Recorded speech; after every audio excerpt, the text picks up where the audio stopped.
Hi, we are here at the CES 9 launch of MDocs, and I have with me Ran, who is the CTO of MDocs. Ran, can we have a small brief introduction of yours? Yes, of course.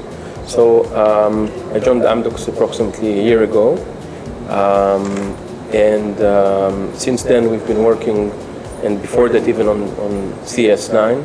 My role in the company is to look ahead 3 to 5 years and find what are the trends in the market to help our customers, the telcos around the world, compete in the market and be more profitable, as well as to bring innovation into Amdocs and to our customers through partnerships with startup companies and other type of innovative companies. Okay. So Ran, tell us more about CES9. You know, what triggered us to actually launch CES9? What was it we felt that, yeah, we need a version which should be CES9, and how is it different from the previous one? Of course. So first of all, as you know, the world is changing. The amount of data that users expect to consume is just too much. It's crossing what the CSPs can profitably serve. They have multiple devices, they have multiple personas, they want faster data, they want everything in real time. They're used to everything be personalized.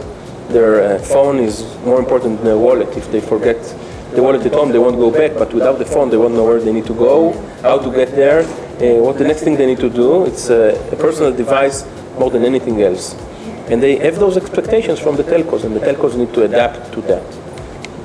So CS9 really has 4 pillars. First of all, we try to help the telcos simplify the experience for their customers. The second thing, we want to help them meet the demand for data and harnessing the data. In addition, we want to help them keep ahead and stay ahead in the market against the competition, and to fulfill the needs of their customers faster. And at the end of the day, they want to be competitive and cost-effective, so we help them to do it all in a very efficient way.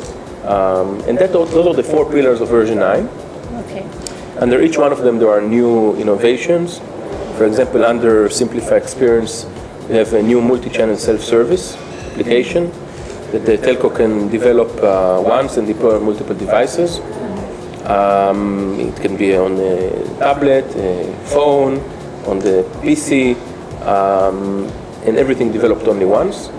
The application supports 80% of the operation in 3 simple gestures and helps you hop between channels. So if you start a transaction on a specific device, you can then continue from the same place on another device, which is a unique capability.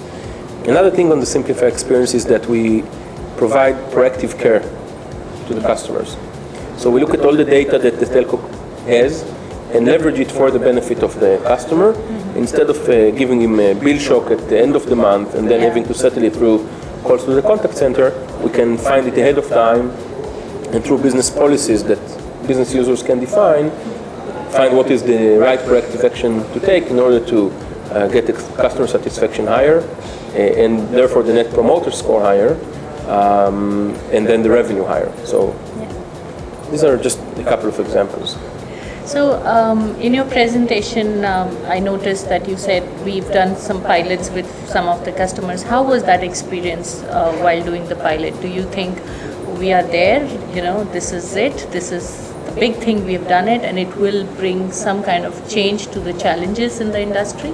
So first of all, it's important to say that being there at the pace of this industry is just impossible. And I'll answer it a little bit different, then I'll get to the basic answer. We've introduced a concept called business building blocks, which means that we can deliver innovation to the market on a heartbeat of every 4 months. We will deliver new business building blocks that can then be deployed at our customer sites on top of the versions that they have, so that they can react to the market and get the innovation faster. So being there in this market is, you cannot get there. You have to run all the time, and those new capabilities enable us to do that. But have we made a huge leap in terms of the functionality that we provide to the market? Definitely so. And because our company is very large and a mistake costs years to fix, we made sure that all the major functionalities that we are developing, we would pilot them in live environments at customers around the world to make sure that we're really hitting the mark in terms of the value that we bring and the way that we bring that.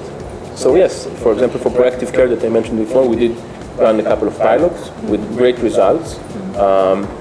Obviously, we had things to fix, which we fixed, instead of after the fact, during the development cycle, as part of the methodology to listen to our customers and really try to meet their demand.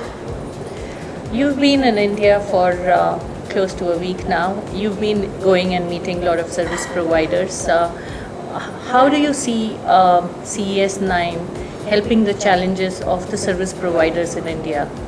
So I was surprised and happy to find out that really, as opposed to a couple of years ago when there was a significant difference between what the service providers here were trying to achieve in terms of market growth and capturing subscribers and doing only prepaid and running after the market share, I couldn't find any significant difference on where they want to get to next than from any other country.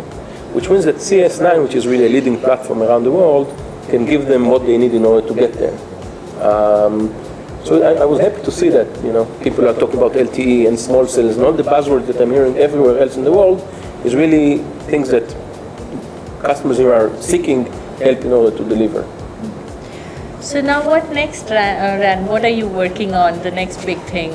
So we're looking at big data analytics, obviously, and finding ways to do smarter things with the data that we or the telcos own in order to give better service.